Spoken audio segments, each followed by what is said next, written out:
శుభ సందర్భంగా CSI church వారి ఆధ్వర్యంలో నిర్వహించినటువంటి చేతపెద్దల విభాగంలో మొదటి బహుమతిని కైవసం చేసుకున్న వారు ఒక్కరిపోయిన కిరణ్ యాదవ్ గారు కడప జిల్లా 4800 అడుగుల దూరాన్ని లాగి మొదటి బహుమతి 25,000 రూపాయలు కైవసం చేసుకున్నాయి. రెండో బహుమతి కైవసం చేసుకున్న వారు మూల్య రామ్మోహన్ రెడ్డి గారు పోతిరెడ్డిపల్లి గ్రామం 5 కోర్మల్లో కడప జిల్లా జత 4547 అడుగుల 4 అంగుళాల దూరాన్ని లాగి రెండో బహుమతి 15,000 రూపాయలు కైవసం చేసుకున్నాయి.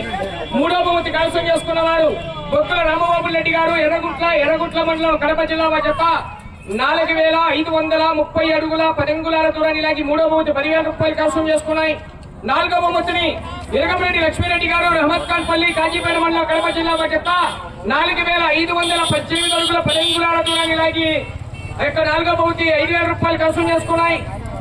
ఐదో బహుమతిని శ్రీ లక్ష్మీ నరసింహస్వామి ఆశీస్సులతో కె విశ్వనాథ్ రెడ్డి గారు పాల్సంగ్రపల్లి పెళ్లిమరి మండలం కడప జిల్లా జత 4518 అడుగుల దూరాన్ని లాగి ఐదో బహుమతి 3,000 రూపాయలు కైవసం చేసుకున్నాయి. బహుమతులు సాధించిన వారి పేర్లు తెలియజేశాం. చర్చి ప్రాంగణం దగ్గరికి త్వరగా రావాలి, మీ యొక్క బహుమతులు స్వీకరించాలి. అలాగే కమిటీ వారు కూడా ప్రతి ఒక్కరు రండి.